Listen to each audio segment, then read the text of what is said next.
राधा रानी कौन है, थोड़ा इस पर विचार कर लीजिए। राधा रानी कौन है, इस विचार के पहले यह विचार करना है कि हम कौन हैं।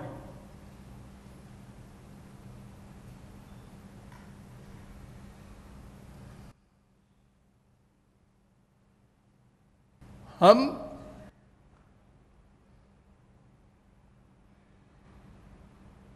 इंद्रिय मन बुद्धि रूपा शरीर के इष्ट देव हैं, अर्थात हमारी इंद्रियां, हमारा मन, हमारी बुद्धि हमारी भक्ति करता है। हम लोग प्रतिक्षण जो कुछ कर रहे हैं, किससे कर रहे हैं? इंद्रियों से, मन से, बुद्धि से। यही तो हमारे पास मैटर है। तो जो कुछ कर रहे हैं मैं के लिए, मैं के लिए, उस मैं को शास्त्र वेद में आत्मा कहते हैं, सोल कहते हैं। नवा अरे पत्यु कामाय पति प्रियो भवत्यात्मनस्तु कामाय पति प्रियो भवति। नवा अरे जायायै कामाय जाया प्रिया भवत्यात्मनस्तु कामाय जाया प्रिया भवति। नवा अरे पुत्राणां कामाय पुत्रा प्रिया भवन्त्यात्मनस्तु कामाय। वेद मंत्र है, बृहदारण्यकोपनिषद 4, 5, 6। ये मंत्र कहता है संसार में कोई भी स्त्री पति के सुख के लिए कुछ नहीं करती। कोई भी पति स्त्री के सुख के लिए कुछ नहीं करता। कोई भी पिता पुत्र के लिए कुछ नहीं कर सकता। कोई भी पुत्र पिता के लिए, कोई किसी के लिए कुछ नहीं कर सकता, न करता है न करेगा। अपने लिए, अपने सुख के लिए, यानी आत्मा के सुख के लिए हम प्रतिक्षण वर्क करते हैं। हमें कैसे सुख मिले, इसी के लिए मम्मी का प्यार, पापा का प्यार, बेटे का प्यार, पड़ोसी का प्यार, रसगुल्ले का प्यार, जहां जहां हमारा अटैचमेंट है मैं के लिए, उसके लिए नहीं। और अगर मैं के सुख में किसी ने बाधा डाला, उस बाप को गोली मार दो, उस बेटे को, उस बीबी को, उस पति को बाहर निकालो। रोज आप सुनते पढ़ते हैं और आप आश्चर्य करते हैं, हाँ बेटे ने बाप को गोली मार दी। क्यों क्यों हो रहा है आश्चर्य आपको? अरे उसके सुख को उसने नुकसान पहुंचाया होगा, उसने मार दिया। सब अपना अपना सुख चाहते हैं। सर्व स्वार्थम समीहते सुर नर मुनि सबकी यह रीति। स्वार्थ लागी करहि सब प्रीति। स्वार्थ 100% सिद्ध हुआ या होने की आशा है 100% प्यार। अब थोड़ी देर में आइडिया हुआ कि नहीं 100% नहीं, 50% स्वार्थ सिद्ध होगा इससे। बहुत प्यार का टेम्परेचर डाउन हो गया। फिर थोड़ी देर बाद अरे नहीं ये 420 है, इससे कोई स्वार्थ सिद्ध नहीं होगा। अबाउट 10। रोज आप लोग अनुभव करते हैं अपने संसार में। बेटे से कहा जरा पानी पिला दे, वो दौड़ के गया, शाबाश, हमारा बेटा भी क्या है, श्रवण कुमार। 10 मिनट बाद हमने कहा बेटा चश्मा ला दे, वो बैठा है। मैंने कहा चश्मा ला दे, फिर भी बैठा है। राक्षस पैदा हुआ है। लो, अभी श्रवण कुमार था, 10 मिनट में राक्षस भी हो गया। क्यों? हम अपना सुख चाहते हैं, उसने पहले हमारा सुख सिद्ध किया तो हमारा प्यार ऐसा हुआ। अब हमारे स्वार्थ को उसने नहीं सिद्ध किया, प्यार खत्म। और अगर स्वार्थ को नुकसान पहुंचाया तब तो दुश्मनी भी हो गई। आप लोग देखते हैं ना, स्त्री पति में बोलचाल बंद। पहले लड़ाई, तू ऐसा है, तू ऐसी है, तू ऐसा है, तू ऐसा है, उसके बाद चुप। अब चुप हो गए तो काम कैसे चले? तो पप्पू से कह रहा है पति, पप्पू अपनी मम्मी से कह दे, और वहीं बैठी है मम्मी, लेकिन ऐसे बोल रहा है। तो सब आत्मा के दास हैं, अपनी आत्मा के, दूसरे के नहीं। हाँ, ऐसे ही ये आत्मा परमात्मा का दास है। यस्याक्षरम शरीरम, सुबालोपनिषद 7:1। ये आत्मा परमात्मा का शरीर है, जैसे इस आत्मा का ये शरीर है,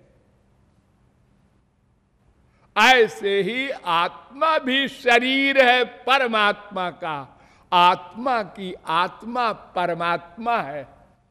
कृष्ण में नमेहित्व महात्मान अखिलात्मनाम 10, 14, 55 भागवत।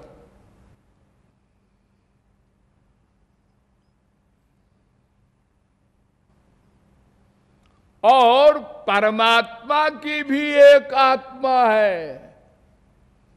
आत्मा तु राधिका तस्य तयैव रमणा दसौ आत्मा रामेति प्रोक्तः। स्कंद पुराण। परमात्मा की माने श्री कृष्ण की आत्मा राधा, यानी इस शरीर की आत्मा मैं, मेरी आत्मा परमात्मा, परमात्मा की आत्मा राधा। तो जैसे इस मैं रूपी आत्मा का सर्वेंट शरीर, ऐसे आत्मा सर्वेंट है परमात्मा का, और परमात्मा सर्वेंट है अपने आत्मा राधा का। इसलिए आप लोग सुनते हैं कि देखो दुर्यो वह कुंज कुटीर में, बैठो पलोटत राधिका पायन। वो श्याम सुंदर राधा रानी के चरण दबा रहे हैं। हमारे देश में 90% लोग समझते हैं कि राधा कृष्ण ऐसे ही है जैसे संसार में स्त्री पति होते हैं। ऐसा नहीं है। स्त्री पति में तो पति स्त्री के चरण नहीं दबा सकता, और एक छूने भी लगे चरण तो स्त्री कहती है पाप चढ़ाते हो।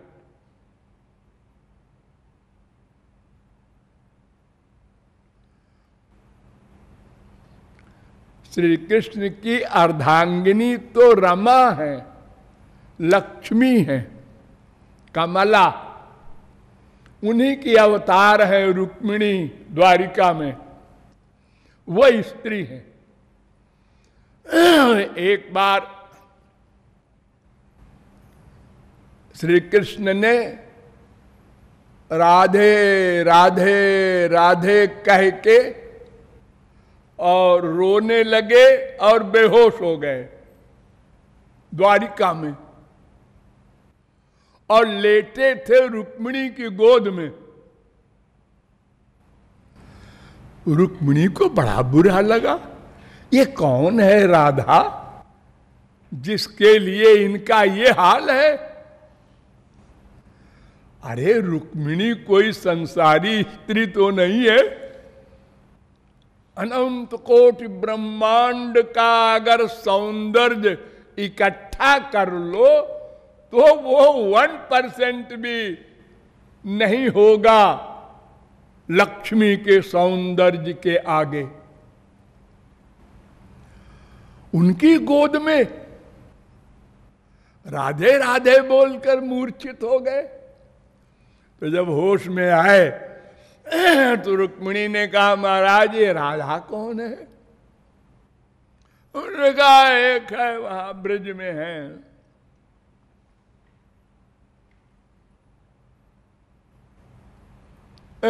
हटाओ, तुमसे क्या मतलब। लेकिन बीमारी लग गई रुक्मिणी को।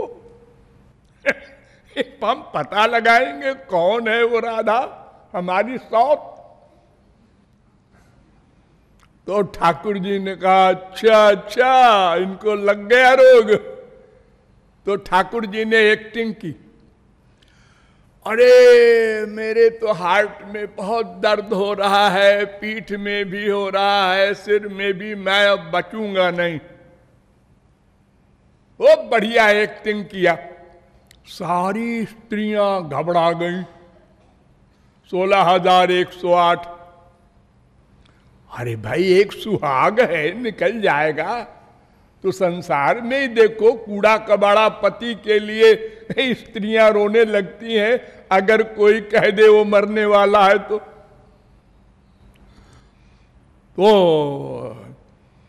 अचानक नारद जी पहुंचे। नारायण नारायण, ये भाई क्या हाल है, ये सब क्या हो रहा है?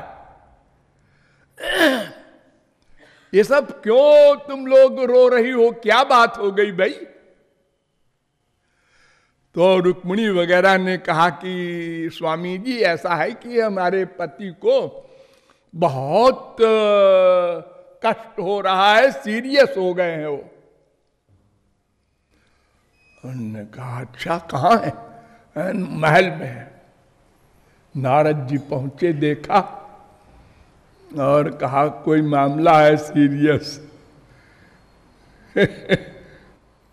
एक बार बंदर बन चुके हैं ना नारद जी, तो होशियार रहते हैं हमेशा।